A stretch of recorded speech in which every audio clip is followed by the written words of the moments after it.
네, 여러분 안녕하세요. 고수열전. 오늘 환율이 어떻게 전개되고 그 환율의 움직임에 따라서 따는 어떤 의사결정을 내릴지 투자 의사결정, 경영 의사결정, 뭐 국가의 정책적 의사결정 마찬가지입니다. 어떻게 우리는 대응을 해야 될지를 고민해 봐야 될 시점이 온 것 같은데요. 두 분의 고수분들과 함께 지금 현재의 세계적인 통화정책 기조에 대한 의견과 그리고 어떻게 우리는 또 대응해야 될지 자문을 좀 부탁드리도록 하겠습니다. 오늘 함께 해주신 최재형 삼일경제회계법인 경영연구원 원장님, 안녕하십니까? 예, 반갑습니다. 네. 마경환 대표님 오셨습니다. 네, 안녕하세요. 네. 네. 오늘 토론에 임할 어떤 마음가짐, 어떤 마음으로 혹시 자리하셨습니까? 이 환율과 통화정책 기조 관점에서. 저부터 네. 말씀드릴까요? 일단은 저는 두, 굉장히 존경하는 전문가님들과 토론할 수 있다는 자체가 일단 영광이고요. 아유, 제가 영광입니다. 영광입니다. 영광이고, 그리고 그냥, 아마 시청자들한테는 지금 시간이 너무 좋은 시간이지 않을까. 왜냐하면 제가 유튜브를 해보면은 느낀 게 뭐냐면 생각보다 환율에 대한 좀 원사이드한 얘기를 너무 많이 갖고 있다 보니까 거기에 약간은 좀 바이어스를 갖고 보시는 분이 많아서 이런 시간이 꼭 기묘하고 필요한 시간이지 않을까 싶습니다. 아, 너무 네. 좋은 접근이신 것 같습니다. 마경환 대표님의 유튜브랑 또 투자 자문회사에 좀 노크를 좀 해봐야 되지 않을까. 네, 그런 생각이 들었습니다. 원장님께도 좀 마음가짐. 예, 저는 이제 방송은 사실은 뭐 데뷔 비슷한 건데요. 네. 이렇게 그 방송에서 이제 잘 하시는 분들하고 같이 얘기를 하게 돼서 영광이고요. 저는 환율 문제는 우리가 트라우마가 있습니다. 네. 그래서 한 번쯤은 좀 정리를 하고 좀 넘어갔으면 좋겠다는 생각이 있고요. 그 환율이 조금 더 우리한테 친근하게 다가올 수 있는 그런 기회가 됐으면 좋겠다는 생각이면서 오늘 저희가 여기서 환율 얘기를 이렇게 하는 게 한유 강달러 뭐 원화 환율이 이렇게 고공행진하는 거가 마무리되는 정도의 시기가 아닐까 하는 그런 생각도 해봅니다. 이 정도로 네. 토론을 하기 시작한 걸 보면 그렇죠.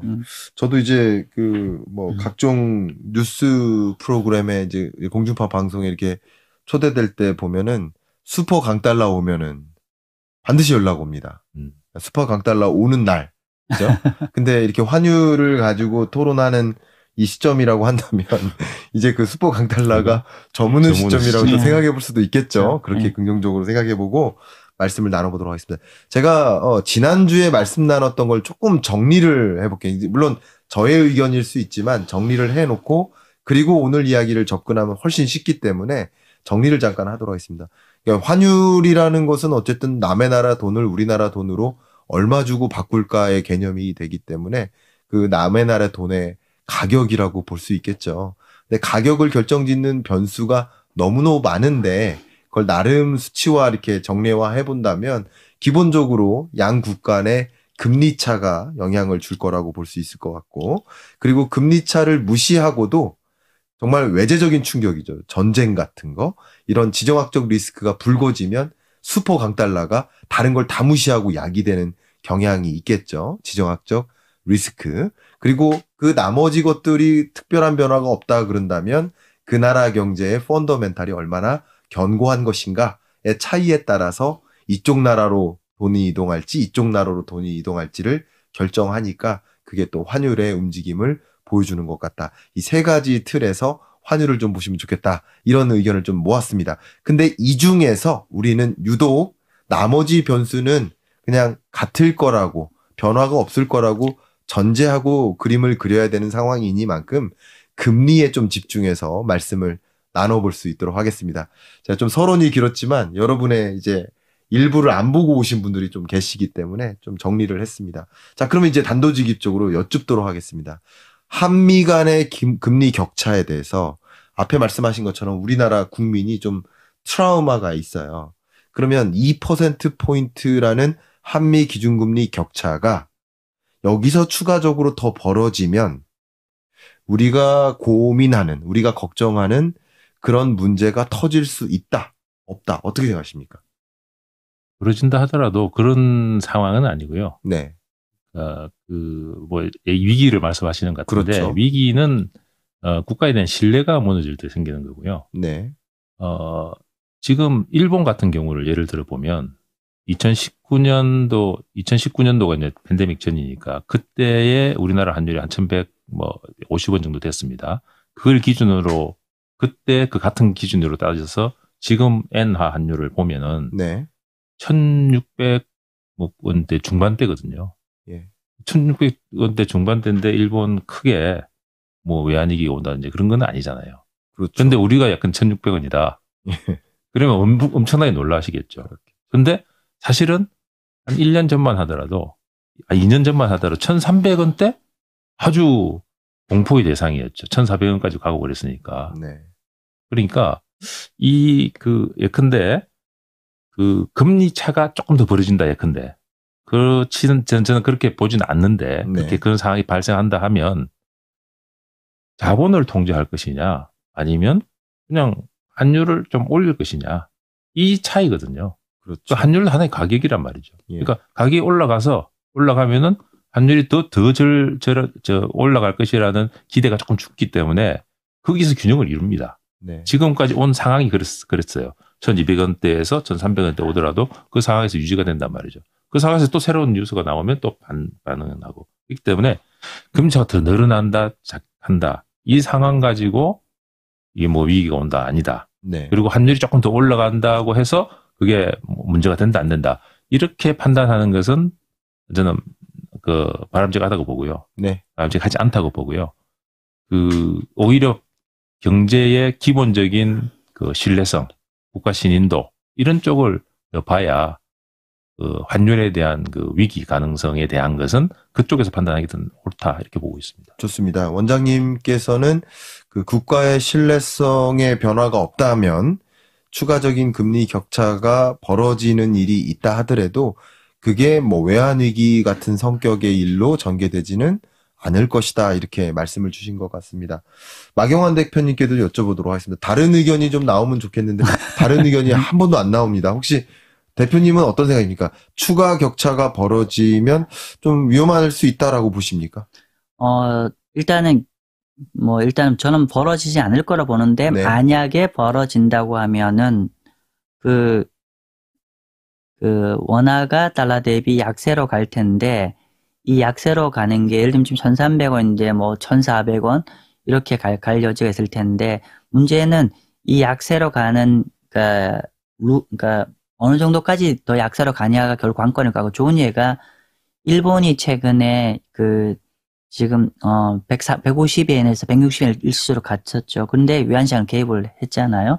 그러니까 그런 것 같습니다. 우리 한국도 사실은 우리가 만약에 원화가 좀 제한적으로 떨어지는 거는 경제의 데미지를 많이 좀 최소화할 수 있을 것 같은데, 일정 부분 레인지 밖으로 떨어져 버리면은 특히나 우리가 원자재를 전량 수입하는 입장이기 때문에 인플레이션이 감당이 안 될 거기 때문에 그건 굉장히 큰 문제가 될 것 같고, 근데 만약에 그러니까 금리가 확대가 돼서 제한적으로 떨어지는 건 저는 큰 문제가 안 될 거라고 말씀드린 게, 제가 전주에 제가 말씀드리기를 1,300원대가 현재 별로 이슈가 그렇게 우리가 2, 3년 전만 해도 상상도 못할 레벨인데 이 정도에서도 우리가 잘 버티고 있는 이유 자체가 저희뿐만 아니라 미국을 제외한 모든 나라가 다 약세 국면이기 때문에 같이 좀 추가로 약세를 가는 거는 큰 문제는 안 될 거다. 단지 한국이 여타 국가 대비해서 금리가 조금 환율 더 가면은 우리 구조 자체가 원자재 많이 수입하는 구조이기 때문에 그거는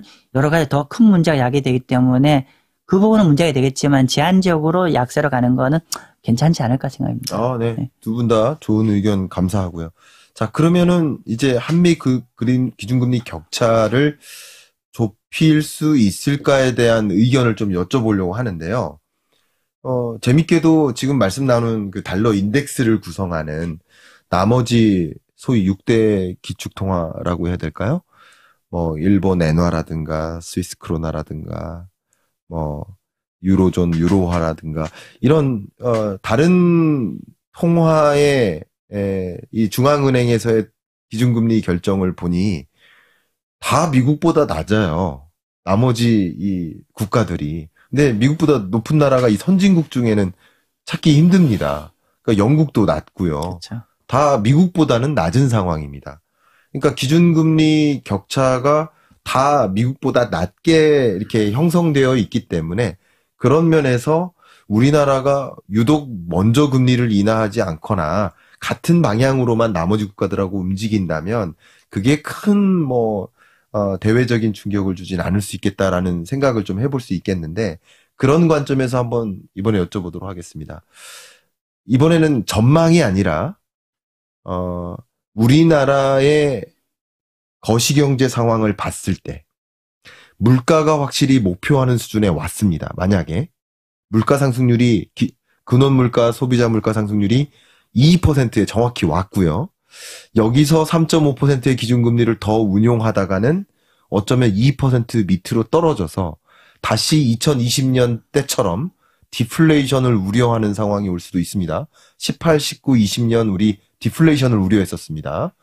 그렇기 때문에 우리나라 거시경제 여건만 봤을 때 금리 인하를 해도 되는 상황이 온다면 미국이 인하를 안 해도 선제적으로 금리 인하를 해야 된다고 보십니까? 하면 안 된다고 보십니까? 이거 좀 질문이 날카롭죠? 이게 뭐 시험 치는 것 같은데. 네. 가상의. 네. 근데 예. 저는 그 환율이 잘 움직여준다면, 가격 조정 기능을 잘 해준다면, 네네. 저는 미국과의 금리 차에 신경을 쓰는 것보다는 국내의 경기 상황에 조금 더 관심을 가지는 게 더 맞다고 봅니다. 아, 좋습니다. 네. 그러니까 국내 내부적인 상황만 보면 금리 인하할 여건이 왔는데 네. 미국이 안 했다고 해서 우리가 안 할 필요는 없다라는 의견이신 것 같습니다. 그렇죠. 예컨대 네. 조금만 더 첨언해드리면 예컨대 금리를 인하하지 않으면 네. 경제에 문제가 생길 정도로 지금 상황이다. 네. 그런데 금리를 인하하지 않고 버티고 있다 그러면 오히려 환율에서 뜁니다. 그럴 수 있죠. 금리 차이 문제가 아니고 이제 신뢰도의 문제가 다른 생기기 요소들이 때문에 있습니다. 예. 그렇기 때문에 그 금리를 한번 이제 조정을 하게 되면 환율을 충분히 그냥 자유시장에 맞게 돈다 그러면 한 번 이게 뜁니다. 네. 한 번은 조정이 됩니다. 그렇지만 추세적으로 계속 되는 부분은 그 경제에 대한 신뢰거든요. 네. 이게 계속 환율이 오르겠구나 하면은 이제 그게 투기 세력이 붙어가지고 되는데 한번 뛰었다. 그러면 이게 이미 뛰었기 때문에 또 올라갈지 내려갈지 모르는 상황이면 이 사람들은 베팅을 안 하는 거죠. 그럼 그 수준에서 균형이 되는 거죠. 그러니까 그거를 우리가 믿으면 근데 다행히 지난 2년간 그 훈련이 좀 했다고 봅니다. 물론 네. 그 과정에서 힘드신 분도 혹시 있을 수도 있는데 왜냐하면 우리 한은혜 이창재 총재님 말씀을 들어보면 초기에는 환율에 대한 얘기를 많이 하셨어요. 네. 좀 환율. 그런데 그 사이에 환율이 그래도 가격 조정을 했거든요. 하면서 크게 문제가 없으니까 지금은 환율 얘기가 조금 덜 하실 거예요. 그렇죠. 그러니까 조금 더 이제 금리 차가 너무 벌어지는 것은 이제 안 좋으니까 그거에 신경 쓰고 국내 경제 문제에 대해서도 좀 들여다보는 여유가 생기고 물가 문제 신경 쓰고 아마 이렇게 지금 가는 것 같아요. 좋습니다. 같은 시험 문제로 시험을 치르셔야 됩니다. 예. 박영환 대표님 어떤 의견이십니까? 아까 조건을 주셨는데, 그러니까 말씀 주신 대로 우리가 환율을 얘기할 때 환율의 가장 큰 변수, 아까 지금 교수님 처음에 그러니까 인트로 때 정리한 거 너무너무 공감을 하는 거고, 근데 네. 조금 그냥 심플하게 얘기를 하면 우리가 이제 어떤 외생적인 큰 이벤트는 우리가 예상할 수가 없으니까 빼고 나면은 결국은 금리 차와 양국 간의 펀더멘탈 차이인데, 지금 금리 차가 예를 들면 이제 금리 차에 대해서는 아까 지금 이게 한국의 어떤 이슈보다는 미국의 반대편의 일극이 움직이는 거기 때문에 상대적으로 이 나머지 통화 약세로 가는 게 크게 같이 가는 게 아니기 때문에 그렇다고 하면은 결국은 우리가 수출과 내수를 봤을 때 내수가 문제라고 했을 때 어떤 내부적인 어떤 펀더멘탈을 안정화시키고 다져야 되려면은 우리가 제가 최근에 어디 강의를 하려고 하다가 GDP 가계 부채 가처분 속입 저희가 부채 비율을 계산하다가 저 깜짝 놀랐습니다. 네. 미국 같은 경우는 2008년 이후에 리만 사태를 겪으면서 부채를 많이 써서 정말 쫄딱 망하구나 경험을 한 다음부터는 물론 최근 한 1년은 약간 다시 증가를 했는데 지난 거의 한 10년 동안은 딜레버리징 계속 부채를 줄여왔는데 한국은 제가 깜짝 놀란 게 2003년부터 계산해봤는데 단 한 번도 준 적이 없어요. 네. 단 한 번도 엄청나게 전 세계 주요 국가 중 가장 부채가 많은 수준이고 또 이게 그리고 이제 우리가 미국만 하더라도 고정금리가 그러니까 변동금리가 10%밖에 안 되는데 한국은 80% 넘는 상황이기 때문에 아마도 우리 국내적으로는 이 상대적 높은 금리가 그게 굉장히 축적되고 있는 것 같거든요. 네. 그렇다고 하면은 이 부분에 대해서 좀 이거에 숨을 돌리게 해주는 게 좀 필요하지 않을까. 네. 좀 그렇게 생각합니다. 아까 말씀하신 그 지표는 아마도 GDP 대비 가계부채 비율인 것 같고요.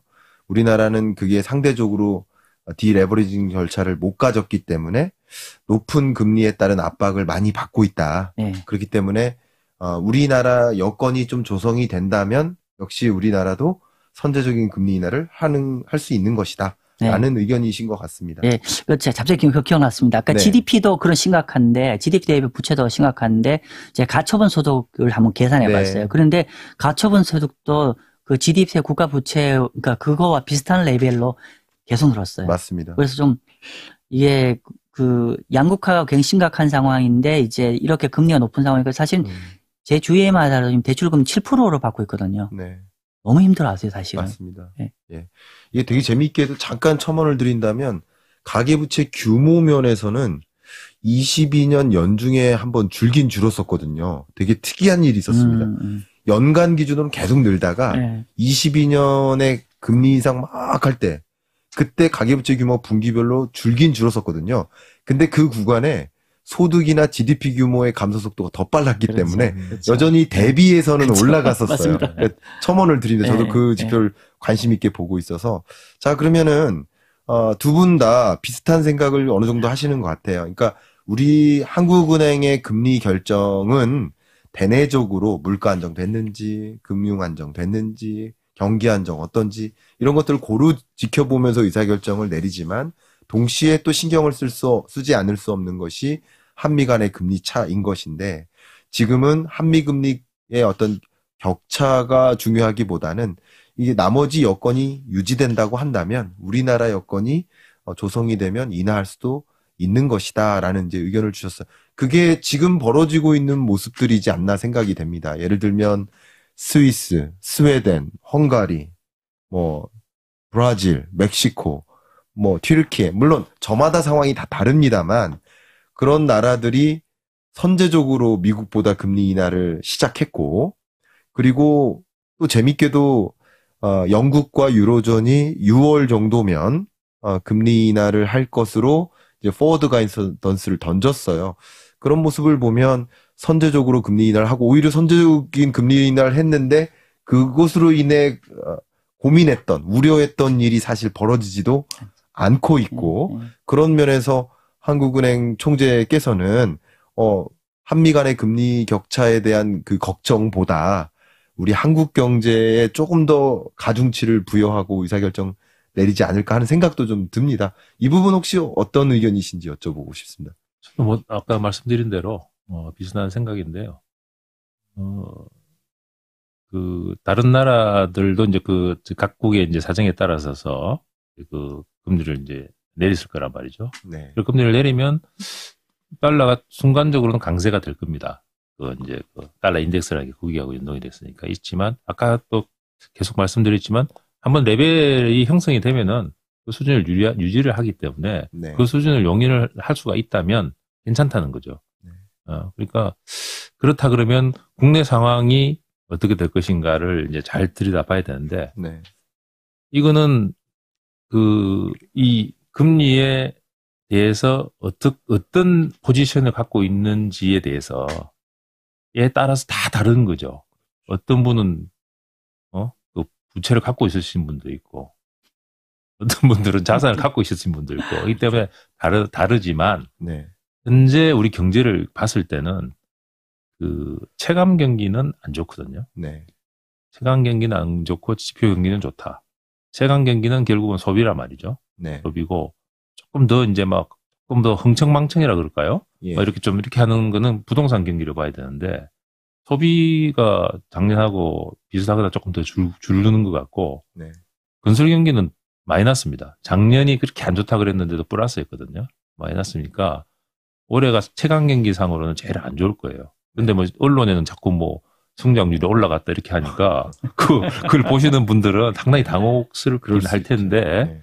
그래서 저는 이제 그 경기의 흐름이 수출 대기업에서부터 예. 금융시장으로 갔다가 그다음에 내수시장 마지막으로 이제 부동산 시장 이렇게 이제 흘러갈 거라고 보거든요. 잘 된다 그러면. 네. 그래서 올해가 마지막 그 금융시장까지의 그거라 보고 그다음에 내년부터 내수시장을 좀 넘어갔으면 하는 이제 바람이 있습니다. 네. 바람이 있는데 만약에 PF 같은 게 혹시라도 문제가 되면 수출 대기업에서 끝나버리는 거죠. 그렇죠. 그 금융시장 쪽으로도 이제 안 가버리게 되는데 네. 그런 흐름으로 봤을 때는 굳이 지금 그 금리를 지금 바로 좀 떨어뜨려야 되는가 하는 것에 대해서는 거시경제적으로는 아니고 네. 체감하시는 분들한테는 맞고 그렇습니다. 지금. 네. 네. 예, 맞는 말씀이신 네. 것 같아요. 이게 금리가 이해관계가 첨예하게 걸려 있기 때문에. 여담인데 채권 네. 투자자들은 제발 빨리 금리 인하를 해주길 바랍니다. 그렇죠. 네. 채권 투자자들은 빨리 파시게. 그렇죠. 가격이 올라야 또 되니까. 부채를 짊어진 자는 금리 인하했으면 좋겠고 저축을 많이 갖고 계신 분은 금리 더 올렸으면 좋겠는 거죠. 네. 근데 우리는 그것을 논하는 게 아니라 이 한국 경제 펀더멘털을 봤을 때 뭐가 맞는가에 대한 논의를 하고 있는 겁니다. 자, 그러면은 이제 전망으로 가겠습니다. 한국은행은 물론 이제 미국의 현재로서 우리의 결론은 선제적인 금리 인하는 좀 쉽지 않을 것이다. 라는 게 기본이고요. 선제적인 금리 인하는 쉽지 않을 테니 미국의 금리 인하 시점 이후에 금리 인하 여부를 결정할 것이다.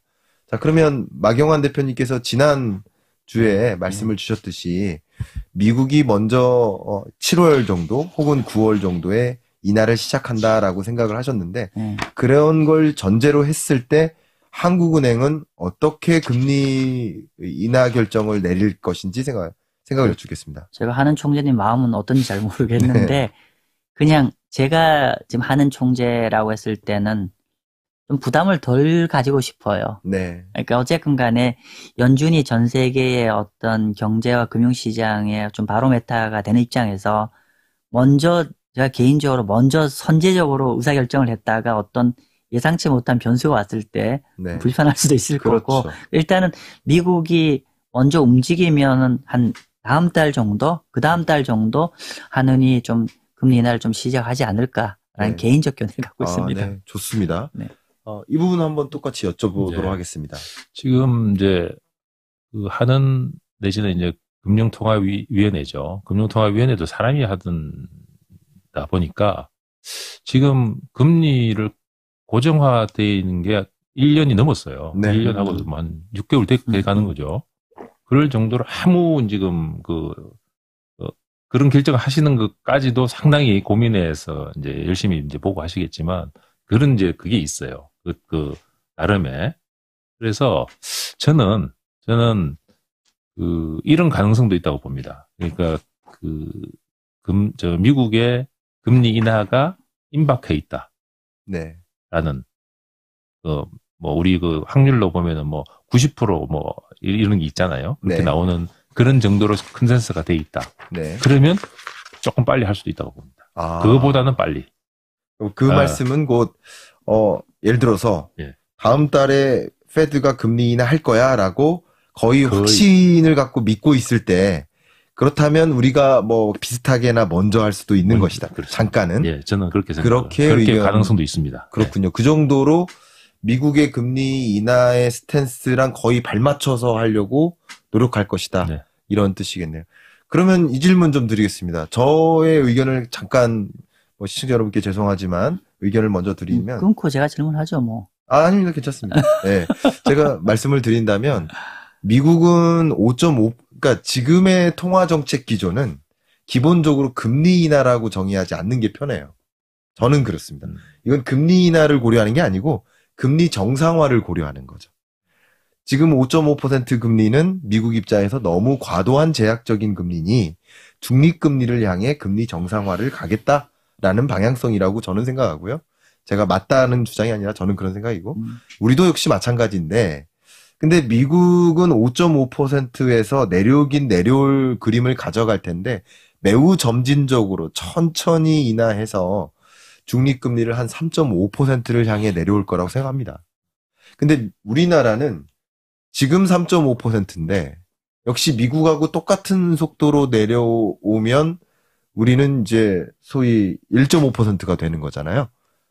같은 그 페이스메이커처럼 움직인다면 그렇게 될 거라고 보시는지 아니면 우리는 더 먼저 인하할 거라고 생각하는지 더 속도를 더 내서 인하할 거라고 생각하시는지 아니면 미국보다는 더디게 그러니까 한국은행의 중립금리는 어느 정도일 거라고 생각하시는지 이걸 한번 여쭤보도록 하겠습니다. 박영환 대표님.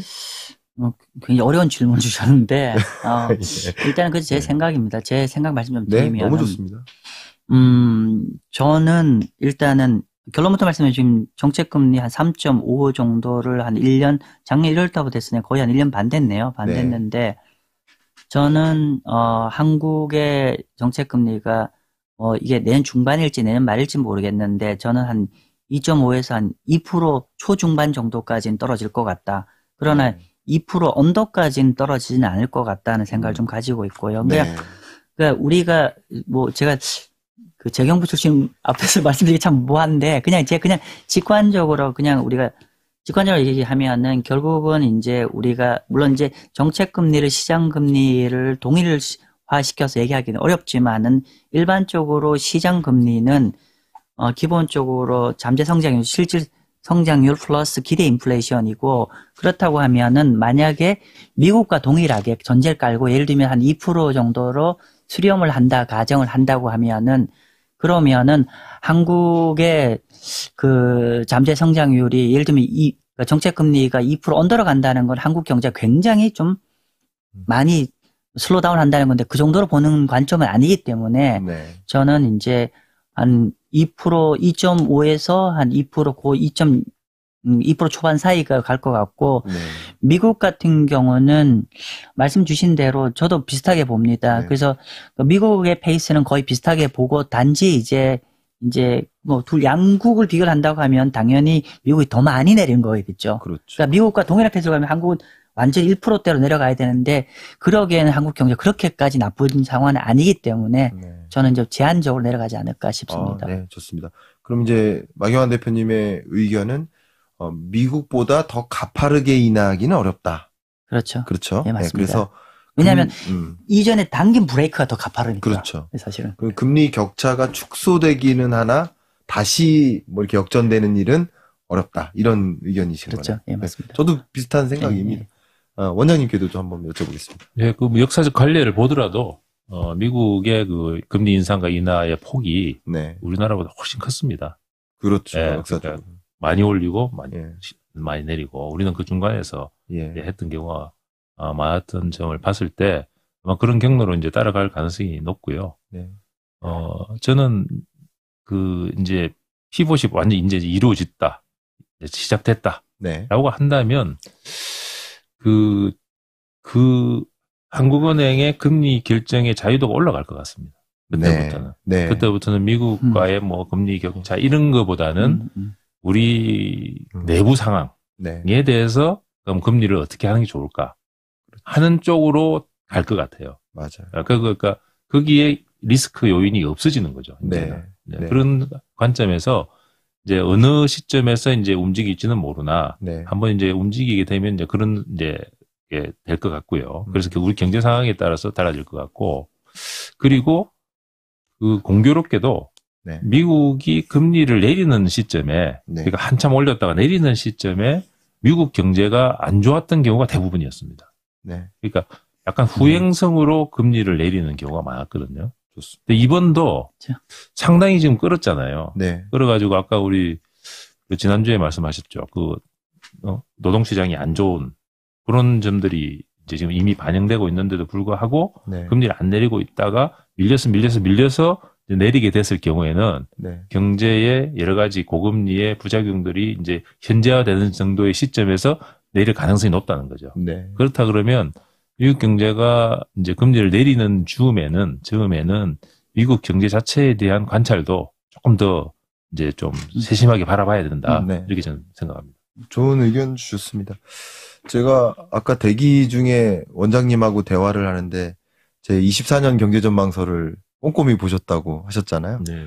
작년에 그 경제전망서 책 제목을 정할 때 원래 그 앞에 뭔가를 붙이거든요. 아, 예.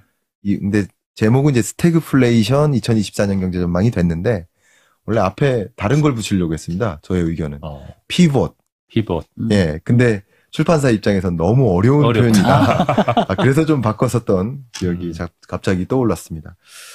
말씀하시는 중에 제가 오늘 녹화일 날 그냥 갑자기 너무 궁금해가지고 새벽에 일어나가지고 온통 머릿속에 경제밖에 없으니까 네. 새벽 5시 반에 엑셀을 열고 6대, 그러니까 그러니까 미국과 나머지 달러 인덱스를 구성하는 바스켓 안에 들어가는 나머지 6개국의 IMF 경제성장률 전망치를 비교했어요. 어디까지 비교했냐면 29년까지 나와 있습니다. 29년까지의 전망치를 비교했더니 한국을 거기다 또 넣었습니다. 미국 경제성장률이 가장 높아요. 그렇죠. 나머지 국가들보다. 그러니까 그냥 단순하게만, 물론 디테일하게 보지 않고 단순하게 보면 원래 고성장 고물가 고금리고요. 저성장 저물가 저금리이기 때문에 상대적으로 미국은 덜 내려오고 뭐 그럴 것이다라는 두 분의 좀 일관된 어떤 전망도 함께 했던 것 같습니다. 벌써 이제 시간이 30분 정도 경과했는데 이런 통화정책 기조를 감안하면 일부에서 구체적으로 말씀 나눴던 것처럼 강달러의 약세화는 다소 진전된다라는 공통된 좀 전망이 있었습니다. 이런 기조하에 마경환 대표님, 우리 개인은 네. 어떤 방식으로의 투자 의사결정을 내리는 걸 추천하시겠습니까? 아무래도 제가 채권 위주로 말씀을 드리니까, 네네. 그러니까 지금 현재 국내에서 미국 국채도 굉장히 많이 투자하고 국내 국채도 많이 투자를 하는데 사실은 이제 좀 여유가 있는 분이라고 하면은 미국과 한국에 저는 이제 가능하면 여유가 있는 분이면 커런시 포트폴리오. 네. 그러니까 원화 자산과 달러 자산 일정 부분 같은 바스켓을 양쪽을 가지고 각각 굴리는 투자하기를 권해드리고 네. 만약에 개인적으로 그럴 여유가 없다. 나는 하나만 해야 되는 입장이라고 했을 때 취사 선택을 해야 된다고 하면은 저는 가능한 원화의 한국 국채를 추천드리고 그렇게 보는 연유는 아까 말씀드린 대로 미국을 간다고 했을 때 한 리스크에 일정을 노출될 여지가 있고 두 번째로 한국 국채 자체가 미국보다 아까 좀 방금 좋은 말씀 주셨는데 중장기적으로 저희가 미국에 계속 밀릴 여지가 있죠. 네. 밀릴 여지가 있는 게 사실은 좀 아쉬운 그러니까 좀 우스운 얘기지만은 국채는 이론적으로 경제가 좀 안 좋은 게 웰컴이거든요. 이론적으로. 네. 그러다 보니까 이제 아무래도 상대적으로 비교를 한다고 하면은 한국이 미국 국채보다는 훨씬 좀 매력적인 투자이지 않을까라는 생각이고 그리고 보통의 요즘 채권하시는 분들이 두 가지 어프로치를 많이 하십니다. 하나는 예금처럼 바이앤홀드 만기까지 보유 전략으로 요즘 예금보다 더 높거든요. 국채가. 예를 들면 10년짜리 같은 경우 3.5가 넘기 때문에 10년을 보유한다고 했을 때 확정으로 뭐 3.5가 확정이 되는 거지 않습니까? 근데 이것도 가능하지만은 근데 한국이 그러니까 우리가 매매하는 것도 고민해 봐야 되거든요. 그러니까 아까 향후에 금리를 인하하면은 시중금 내려가면 이제 채권을 팔면 가격이 매매 차익도 나오지만은 좀 제가 약간 바뀌었는데 만약에 한국 같은 경우 한국채의 매력은 뭐냐면 트레이딩 관점 좋지만은 바이앤홀드도 너무 좋은 나라라는 거죠. 무슨 말이냐? 한국이 아까 교수님 말씀대로 저성장 저금리 국면으로 장기적으로 추세화가 된다고 했을 때 이론적으로 일본처럼 금리가 굉장히 내려갈 여지가 있고 근데 현재 레벨에 이 금리를 확정을 짓는다면 우리가 10년에 20년간에 굉장히 상대적으로 높은 금리를 끌고 갈 수 있는 거기 때문에 여러모로 사실 미국 채권 갖고 이렇게 어프로치 하시면 안 되거든요. 그런데 한국은 그렇게 여러모로 국채를 가지고 할 수 있기 때문에 전 한국 국채 한번 다들 한번 시청자님들 고민해 봐 주시면 어떨까 싶습니다. 네, 말씀 감사합니다. 네. 마경환 대표님의 투자 의사결정에 관한 조언을 드리는 과정에서 최재형 원장님이 엄청 열심히 적고 계시더라고요. 농담이었습니다. 우리 지비투자자문 대표님으로서 여러분 채권 투자에 관심 있으신 분은 또 지비투자자문 참조해 보시면 어떨까 의견도 드리고 또 마경환 대표님의 유튜브 채널도 함께 확인해 보시면 어떨까 의견을 좀 드려봅니다. 마지막으로 최재형 원장님께도 질문 드려보도록 하겠습니다. 일단은 관에 오래 계셨으니까 저는 그냥 이런 질문을 드려보겠습니다. 강달러의 약세화가 전개될 거라고 어느 정도 이제 가정할 수는 있겠지만, 중동 전쟁이라든가, 타이완 해협을 놓고 분쟁이 강하게 일어난다든가, 우리가 예상치 못할 어떤 리스크가 발생할 수 있을 겁니다. 그러면 다시 또 슈퍼 강달러가 올 수도 있는데, 그런 걸 배제할 수는 없으니까. 그럴 때 우리나라는 이런 외환시장 관리나 환율 방어를 위해서 어떻게 접근을 해야 된다고 조언해주고 싶은지 여쭙고 싶습니다. 저는 지금 아직까지는 강달러가 있는 시기고 아직 피봇이 안 이루어진 상태이기 때문에 네. 아직은 그 환율과 관련된 시장은 조심스러운 상황이거든요. 그렇죠. 아직은 이제 휘발유가 아직 남아 있는 상황입니다. 네. 그래서 저는 정부가 이제 한국은행도 그렇고 이제 행정부도 마찬가지겠지만 실수를 하시면 안 될 것 같아요. 네. 특히 통화정책 쪽에서는 잘못했다가는 상당히 큰 파장이 아직은 있을 가능성이 높거든요. 네. 그리고 아까도 제가 말씀드렸습니다만 환율이 레벨이 올라가는 것 자체는 크게 문제가 안 되는데 물론 실물 경제에 좀 영향이 있습니다만은 위기와 관련해서는 없지만 거기에 한쪽 쏠림 현상이 생기거나 기대가 쏠림 현상이 생기거나 급변동하는 경우에는 문제가 생길 수 있습니다. 네. 그거는 거의 흑자 도산 이런 게 있잖아요. 그런 식으로 문제가 될 수 있기 때문에 그 부분에 대한 관리는 손을 놓지 말고 잘 해야 되고 그거를 막을 수 있는 방법이 국가 신인도입니다. 네. 저 나라는 환율 좀 올라가더라도 충분히 거기서 작동할 수 있어 네. 하는 그거거든요. 네. 그래서 다행히 지금 이제 우리 그 국가 신용 등급이 이제 거의 최상위 단계거든요. AA 지금 유지를 하고 있고. 그래서 그런 부분과 환율이 가격 기능을 잘 할 수 있는 그런 부분, 그리고 적절하게 급변동했을 경우에 조금 다독여 줄 수 있는 이제 개입, 보이지 않는 개입, 이런 것들을 아직은 잘 해야 되는 네. 그런 단계가 아닌가 하고요. 네. 아까 말씀드린 급변하는 그런 어떤 국제적인 상황이 생긴다. 네. 그럴 경우에는 상당히 힘들어지겠죠. 2008년 같은 그런 상황이 되는데, 그럴 경우에도 그동안에 외국인 투자자들이 우리를 보는 눈은 우리가 한미 그 수합 협정도 2번을 했잖아요. 네. 미국에서 그냥 이제 대상에 넣어준 건데, 네. 그런 것을 봤기 때문에 함부로 우리나라 통화에 대해서 투기적인 그 투자를 하기가 힘든 게 있습니다. 네. 있기 때문에 그런 점들은 한미 공조 통화 정책에 있어서 한미 공조가 잘 된다는 뉘앙스. 네. 그런 점에서 지금 이제 이창용 총재님이 아주 네트워크 그쪽에 넓으시니까 네. 그런 점에서는 장점이에요. 네. 그러니까 그런 것들을 보여주는 것, 이런 것들을 이렇게 쭉 해 온다면 네. 이제 피봇이 되면 이제 그 부분에 있어서의 리스크는 좀 완화될 테니 그때까지는 조금 조심스럽게 다뤄가야 될 것이다 이렇게 좀 생각합니다. 네, 정책적 조언을 너무 훌륭하게 주셔서 금통위 위원 관심 있다라는 의견처럼 추천 좀 해주십시오. 추천드립니다. 방송에서 추천드립니다. 네, 두 분 말씀 감사하고요.